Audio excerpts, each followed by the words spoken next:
Welcome to Heart with Mama Colleen. Dear Mama Colleen, itago nyo na lang po ako sa pangalang Hazel, isang single mom, 27 years old. Sa edad kong to, takot na po ako makipagrelasyon muli. Kung tutuusin, gusto ko na lang pong tutukan yung anak ko at ibuhos yung pagmamahal ko sa kanya bilang ako na lang po ang meron siya. Wala rin naman akong mahita sa ama ng anak ko at ayoko na ring ma-stress na maghabol pa na bandang dulo, wala naman akong mapapala. Sabi nila, kasuhan ko daw sa vowsy. Ipakulong ko raw. Ang akin naman, Mama Colleen, kapag pinakulong ko ba ang ama ng aking anak, may magbabago ba? Makukuha ko ba talaga yung hustisya sa pag-iwan sa aming mag-ina? Parang wala naman, Mama Colleen. So pinili ko na lamang na lumayo sa kanya. At hayaan na siya sa nais niya. Una, hindi naman kami ng anak ko ang nawalan, kundi siya. Hindi ko na rin naman pinapahiram yung anak ko, hindi naman niya kasi hinihiram, Mama Colleen. Baka tinabla naman ng hiya kahit papaano. Pero kung halimbawa manghiramin niya, okay lang naman. Ama pa rin naman siya. Karapatan pa rin naman ng anak ko na makilala yung ama niya. Hindi ko ipagdadamot ang bata sa kanya. Kaya lamang ganun siya kawalang kwenta. Oh no! Lumipas ang ilang taon. Sabi ko, anak ko na lang, Mama Colleen, 'di ba? Pero huwag nga raw magsalita ng tapos. Dahil isang araw, nakilala ko si Joseph. Hindi niya tunay na pangalan. Si Joseph na isa ring single parent.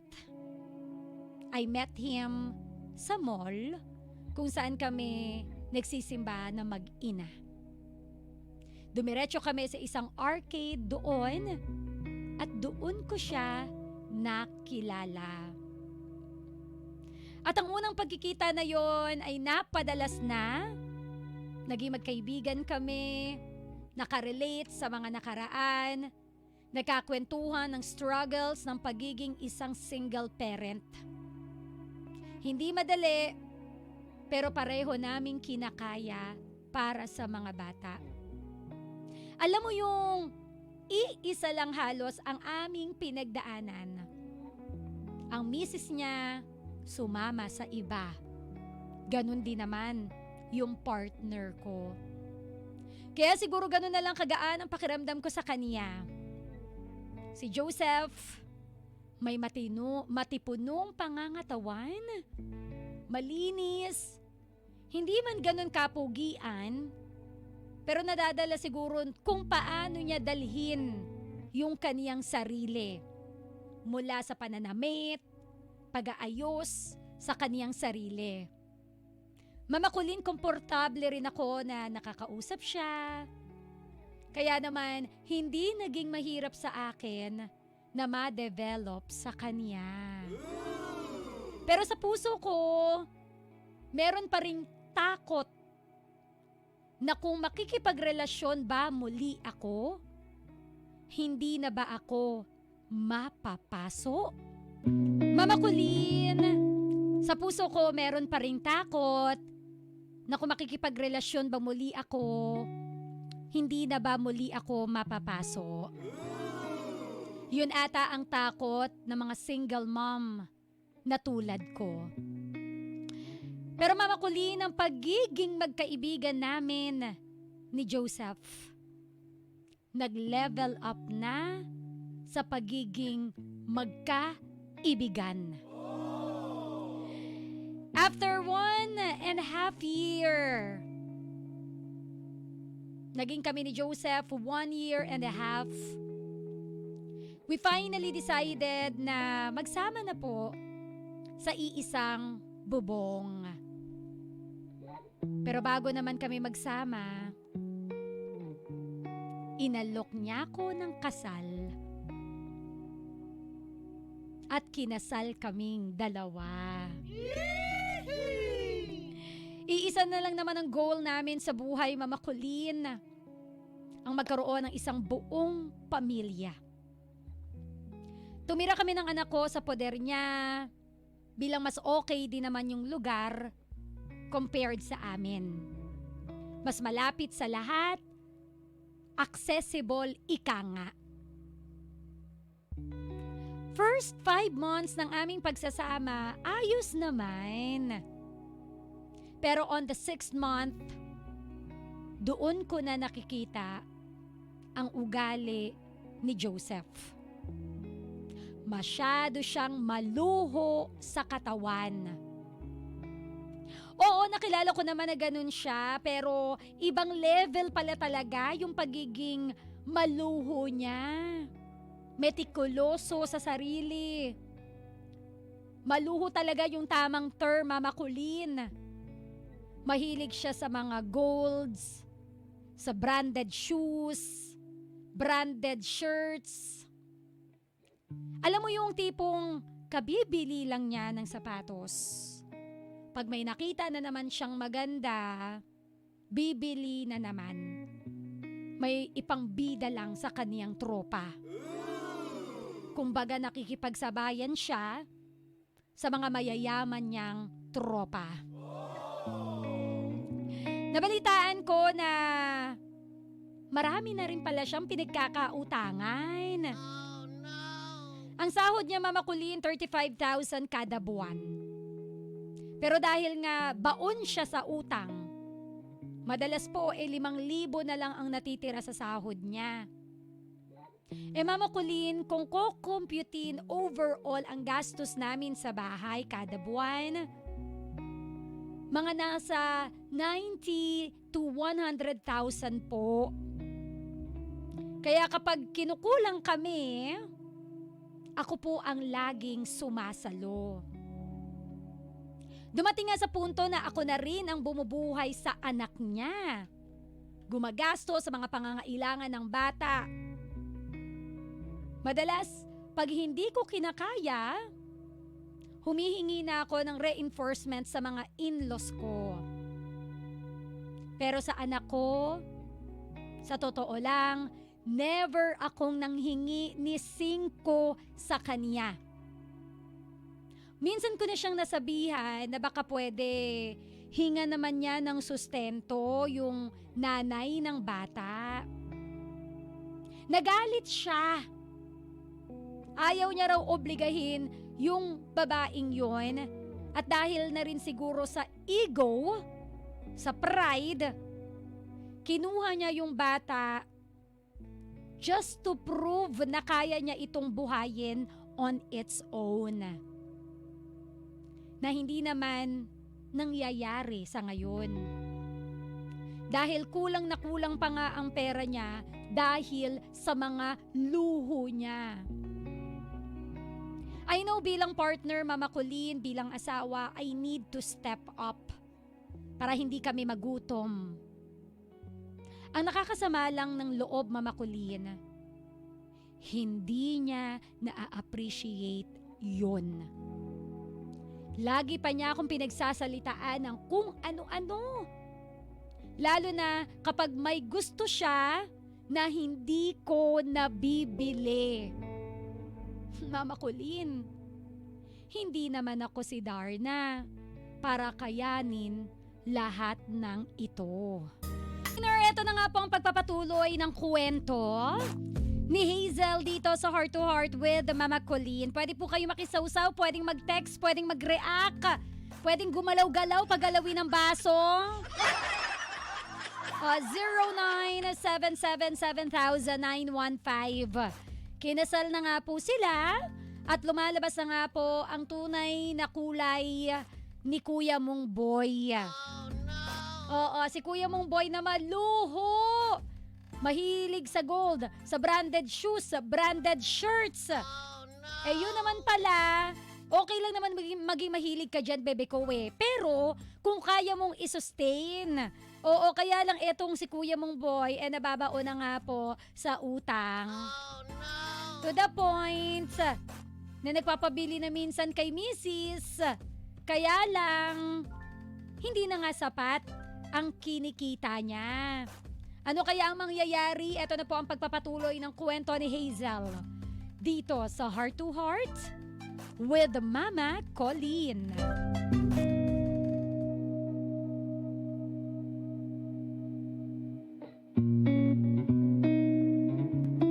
Mama Colleen, pinagsasalitaan na nga po niya ako ng hindi maganda, lalo na kapag may gusto siya na hindi ko nabibili. Hindi naman po ako si Darna para kayanin ang lahat ng to. Para akong baliwala lang. Baliwala sa kanya kapag wala siyang nahihita sa akin o hindi nabibigay yung pangluho niya. Nandyan yung mumurahin niya ako na pinapalabas niyang wala akong kwenta. Wala pa bang kwenta yung halos ako na ang sumasalo ng lahat sa bahay? Mula sa groceries namin, bills, maging sa gastusin para sa anak niya. Mama Colleen, hindi ako maluhong tao. Kontento ako sa kung ano ang meron ako. I live by my means, ika nga. Alam ko yung priorities ko sa buhay at yun ay ang mabigyan ng magandang edukasyon ng anak ko. Nag-aaral sa private school ang anak ko samantalang yung anak ni Joseph ay sa public school po nag-aaral. Simula pa man nun, nung kami po ay nagkakilala. Going to grade 1 na po yung sa akin, ang kanya naman po ay going to grade 6. Nagsabi po si Joseph sa akin na gusto niyang ilipat sa private school yung anak niya. Pero hindi niya raw kaya. So ang gusto niya, ako na naman ang sasagot. But I refuse. Tumanggi ako dahil una, buntis na po ako sa anak naming dalawa. Hindi ko nakakayani na dagdagan pa ang obligasyon ko at kailangan kong maglaan ng budget para sa anak ko at magiging anak namin. Alam kong paglabas ng batang dinadala ko, hindi niya to masusustentuhan. Kaya naghahanda na ako. Pero imbis na unawa ang makuha ko kay Joseph, nagalit pa siya sa ginawa kong pagtanggi. Pinalabas niya na wala daw akong malasakit sa anak niya dahil wala akong itinutulong o dahil ayoko raw tumulong. Nagsuggest pa siya na i-public ko na lang yung anak ko just to accommodate na makapag-private school yung anak niya. Bakit ko naman gagawin yun? Nagpapakapagod ako magtrabaho para mabigyan ng magandang eskwelahan yung anak ko. Tapos uunahin ko yung ibang bata kaysa sa anak ko? Para sa akin, hindi naman tama yun. Iniwan na nga siya ng ama niya. Tapos ipagkakait ko pa ba sa kanya yung privilege na sa nanay niya ay maging priority siya? Sorry, Mama Colleen. Tingin ko, hindi kadamutan ng pinapairal ko ngayon. Hindi pagkakait ang ipinapairal ko ngayon. Hindi dahil sa wala akong malasakit sa anak niya. kundi pinapriority ko lang yung anak ko.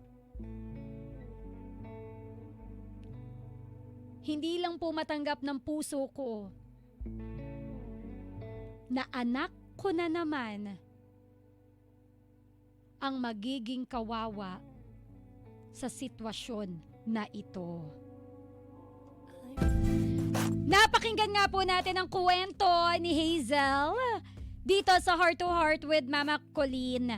Si Hazel na isang single mom, 27 years old. Akala niya hindi na siya magmamahal ng iba. Nagsimula ng tapos, pero nakatagpo ng pagmamahal sa piling ni Joseph. Pero yung pala muli siyang mapapaso. Wala namang ibang babae si Joseph. Wala namang third party. Oo, hindi naman para makiparty-party siya. Wala namang ganon. Pero ang problema niya kay Joseph is yung pagiging maluho nito. Gold, branded shirts, branded na damit. In short, hindi na alam yung priority. Meron siyang anak. Oo, sa ibang babae, sa unang partner niya, na kailangan niyang tustusan. Pero mas nauuna pa po ang luho ni Kuya mong boy at yung obligasyon niya sa bata, ipinapasalo niya na dito kay Hazel. Alam mo, nanggigil ako doon sa part ng doon sa part ng, di ba yung anak ni Hazel naka-private school, yung anak ni Joseph naka-public school. Para lang i-accommodate na malipat sa private school yung anak ni Joseph, sinuggest ni Joseph na public na lang yung anak niya. Yung anak ni Hazel. Abay, nakakapikon nga naman talaga. Meron kang pangginto, meron kang pambida sa tropa na branded yung damit mo, yung sapatos mo. Pagdating sa pag-aaral ng anak mo, hindi mo masyadong pinapriority. Tapos eto pa, di tumanggi itong si Hazel. Aba, si Kuya mong boy ang galit. Alam mo yung i-reverse psychology pa si Hazel na wala kang puso sa anak ko. Di wow. Nakakagigil ka, boy. Diba? Siya pa yung naging madamot, siya pa yung pinalabas sa madamot. Gaslighter ka, boy. Na kung tutuusin, totoo naman din yung sinasabi ni Hazel. Real talk lang naman. Obligasyon mo yun, Kuya Joseph, baka naman. Baka naman pwedeng magbenta ka ng ginto mo o sapatos mo para ma-accommodate na mailipat mo yung anak mo sa private school. Ego Nauuna yung ego ni Kuya bago yung dapat na iprioridad niya Yung ego niya na magpapaboost ng kaniyang pagkatao, pagkalalaki kapag naibida niya sa tropa niya na mayayaman na meron din siya. Hindi ba dapat ang tunay na kayamanan natin is yung anak natin? Yung edukasyon na naibibigay natin sa kanila? Yung ginto, pang model-model mo lang yan, Kuya. Pero yung edukasyon, yung proper education na maibibigay mo sa bata, yun yung pinakatotoong yaman natin, B. Hindi yung kung ano yung kasuotan mo. Wala kang pinagkaiba sa damitan mo man ng ginto ang kalabaw ka pa rin. Tama ba? Yun ba yung kasabihan na yun? Diba? No doubt na lumalaki rin suwail yung anak mo. Kasi masyado kang nakafocus, Kuya Joseph, sa ego mo lamang. Sa self-development mo lamang. Ni hindi mo nakikita na may kailangang i-develop sa bata na isa-set aside na yon kasi sarili mo lang yung iniisip mo. Well, eto na Hazel, Unang point, kausapin kita, Hazel, hindi ka madamot. Kung meron mang madamot dito, si Joseph yon. Dahil buti pa sa gold niya, sa luho niya, may budget siya. Pero pagdating sa anak niya, wala. Alam mo yun, convenient for him, arat na arat siya. Pero kapag hindi na, ipapasalo niya sa iba. Kaya hindi ka madamot. Valid yung point mo na dapat obligasyon ni Joseph yung anak niya at obligasyon nung kanyang asawa noon. Kumbaga yung nanay nung bata. 'Di ba? Masyado naman pride. 'Di ba? Oo, totoo naman Bilang mag-asawa na kayo ngayon, pwede mo naman talaga siyang tulungan Nandun naman na tayo. Pero alam mo ka, winner, mas masarap tumulong doon sa tao na nakikitaan mo rin sila na gumagawa sila ng paraan para makabangon. Nakakainis tumulong doon sa mga tao na walang ginagawang paraan. Kumbaga gusto lang nakasalo, gusto lang nakahingi. Pagdating ng pangangailangan, wala ka man lang mahita. 'Di ba? You can help kasi asawa mo siya. Pero kung ganyan na ikaw na ang sasalo, habang yung isa ay nagpapakalunod sa luho niya, ay may mali na. 'Di ba? Oo, pinili mo. Napakasalan yung lalaking mahinang humawak ng pera. Hindi kayang tustusan yung sariling anak. Hindi rin kayang tustusan na yung sariling luho. Now, ano ba yung dapat gawin? Bukod sa, syempre, unang sasabihin, ikaw ay bumitaw na. Hiwalayan mo na yung asawa mo na yan. Siguro first is to pray kay God. Mag-seek ka ng answer sa Kanya. Lord, ano ba yung gusto mong mangyari sa amin ngayon? Manatili ako o iwan ko na itong si Joseph na ito?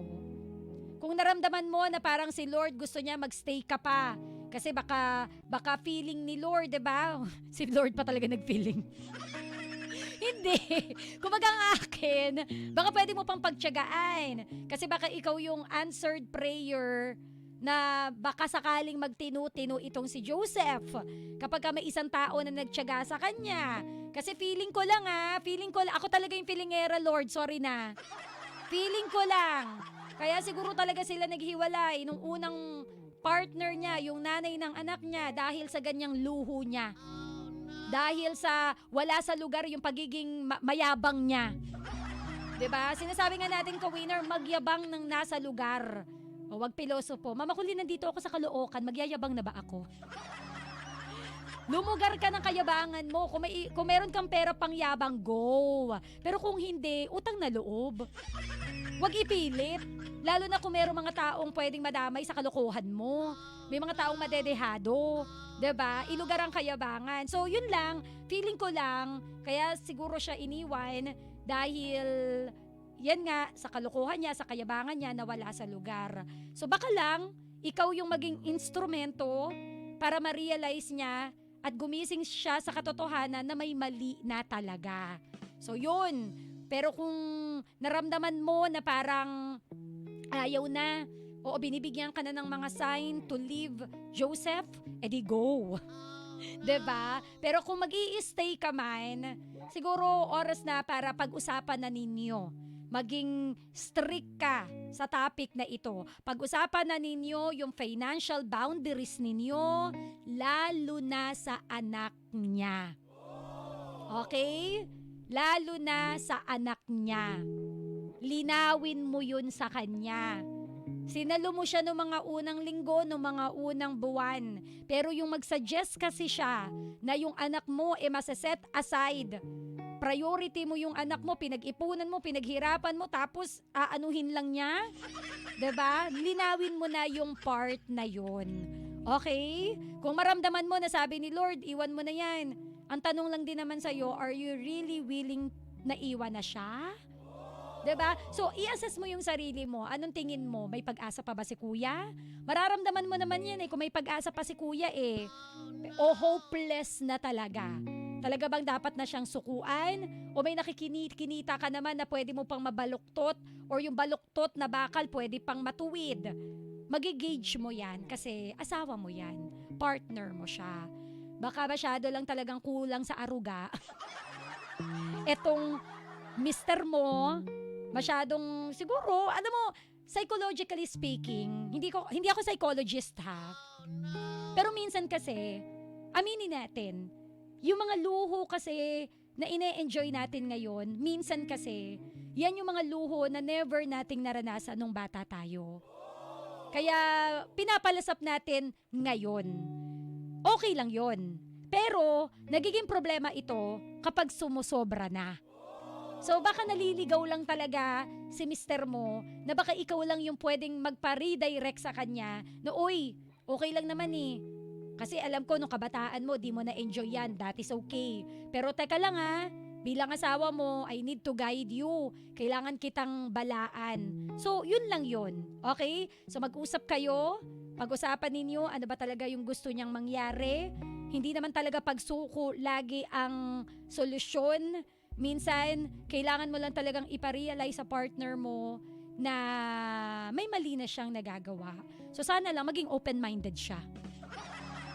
Yung mister mo na hindi pa gumagraduate sa pagiging immature. Oo, 'di ba? So yun lang. Pag-usapan ninyo, let him know what you really feel at sana maayos nyo pa. Yun lang naman ang tanging dasal ko. Okay? Kung pipiliin mong magstay, pag-usapan ninyo yung financial boundaries ninyo. Kung pipiliin mong umalis, sana maging maayos yung paghihiwalay ninyo. Okay? So, i-pray mo lang, i-pray over mo. Habang natutulog siya, ilagay mo yung kamay mo sa ibabaw niya. Lord, kayo na po bahala. Ka-winner, yan po ang kwento ni Hazel dito sa Heart to Heart with Mama Colleen. It is time for you to speak from your heart. Ikaw naman ang magsalita. I-real talk mo naman si Hazel o si Joseph. Joseph! Joseph! Sinasabi ko sa iyo, Joseph! Sa aking pagbabalik, yung sausaw mo naman ang bibida dito sa 91.5 Win Radio. With Mama Colleen. Mama Colleen, pabida naman daw si Joanna Marie Monton. Ingat palagi, mahal from Jerry. Sabi dito, Mama Colleen, kaya siguro iniwan niya ng una dahil sa ugali niya. Uy, nakuha mo. Itutuloy ko yung pagbasa ng sausaw mo. Again, dyan ka lang. BRB, sausaw mo ang babasahin ko maya-maya lamang. Dito sa programang May Puso, Heart to Heart with Mama Colleen. Heart to Heart with Mama Colleen. Real talk. Real talk. 91